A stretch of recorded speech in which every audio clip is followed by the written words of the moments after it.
Hey everybody, I just got done watching the Super Bowl and I wanted to address the rumor that had been spreading around TikTok by a bunch of different creators who bought into liberal rage baiting that the NFL had removed end racism from the end zone. And I just want to say that's not true. They just went with a message: choose love. Now, I'm saying this as a very left leaning person who also enjoys watching NFL football. Now, for some backstory here, I've been a fan of the NFL since way before they fumbled their response to Colin Kaepernick taking a knee.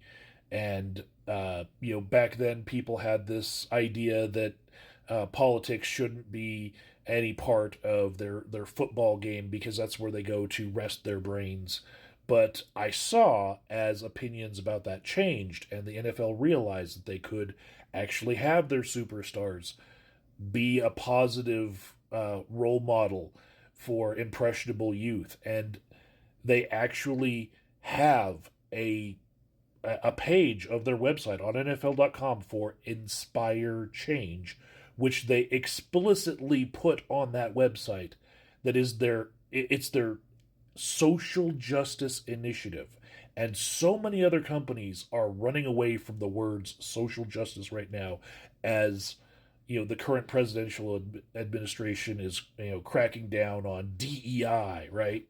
And so for them to not back away from it and not take out this program from their game, you know, it's a stance, right?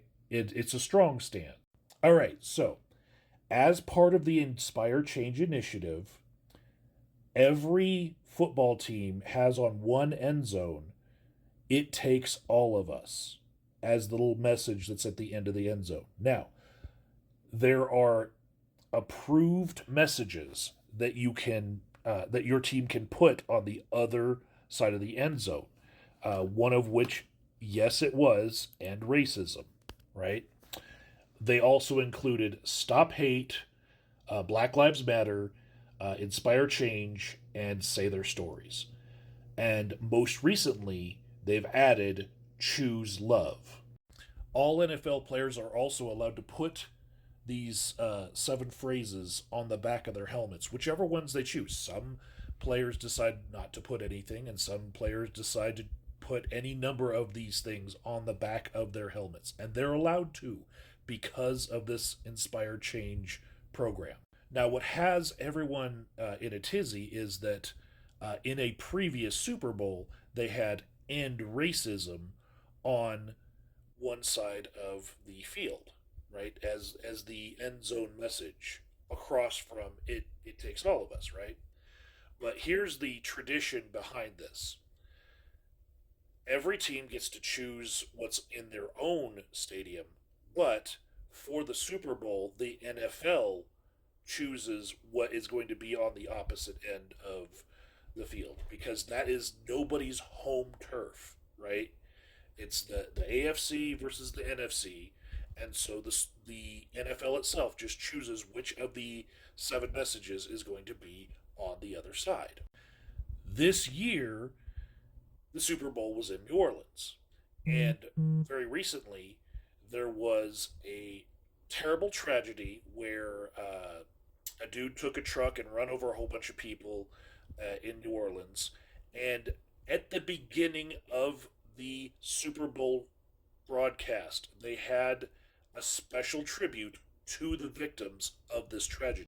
The end zone message that was chosen, choose love, was created because there was too much gun violence in America and too much hatred in America. And they even had Tom Brady and Snoop Dogg facing off and yelling at each other with their ending hatred messages in their own you know commercials that they put in between commercials that cost so many millions of dollars for just a 30-second ad spot. They they dedicate time to just putting out this message of ending hatred. So they didn't stop using end racism. They just put one message at a time on the other end of the end zone. The other message that's always there is it takes all of us. A parallel that I could draw for you here, just as like a thought experiment, would be like if the current president of the United States had the opportunity to replace somebody on the Supreme Court because they were old and they died. And that person was, let's just say, uh, Justice Sonia Sotomayor, who is the only Latina on the Supreme Court. Now, let's say he decides to choose a Asian man to replace her. Is he then removing the Latina message from the Supreme Court, the Latina perspective from the Supreme Court forever? No. Is the other choice that he's selecting going to be like the bad thing that is replacing the Latina message? No. He has a whole bunch of things to choose from, and he's just choosing. And he says he's choosing on merit now, but like it doesn't mean that it's forever, right? As soon as anybody else dies on the Supreme Court, we could have any number of gender or race makeup also go onto the Supreme Court. And just because one demographic has been represented in that seat doesn't mean that they always have to be exactly that demographic from then on. Once it changes from, vanilla white male to something else, right? It can go back to vanilla white male. It can go to a different flavor of whatever, right? And it doesn't mean that you're removing representation from anyone when you make that decision. It just means that you're picking from the available choices that you have, right? NFL is doing the same thing when they choose all of these very progressive messages that they have approved to go on the back of people's helmets, if they so choose, and in the end zones. They're just choosing from good messages. They're all good messages. And just because one didn't show up one year doesn't mean that it's not going to show up again.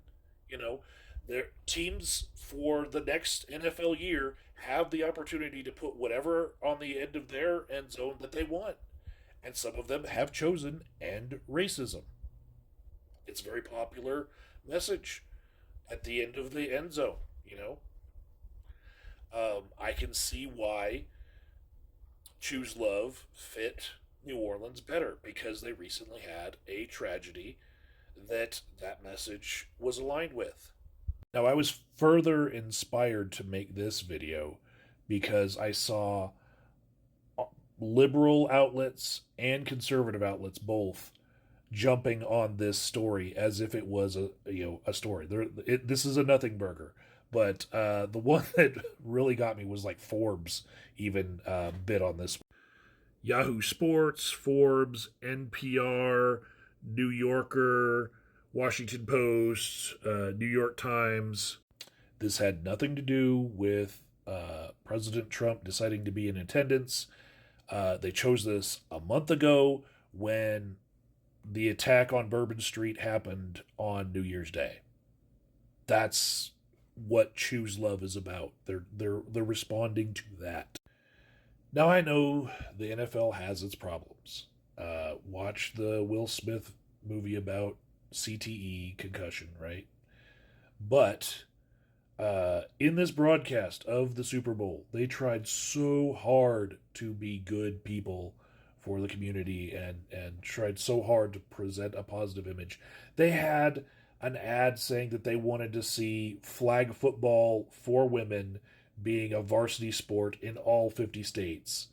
And they went all out with the production of this ad. They had the Walter Payton Award being given out, and everybody on that stage has their own little charity that they're putting a lot of their money into in their communities. They try hard, and they don't deserve this sort of made up panic about removing a term that they're probably going to bring back anyway.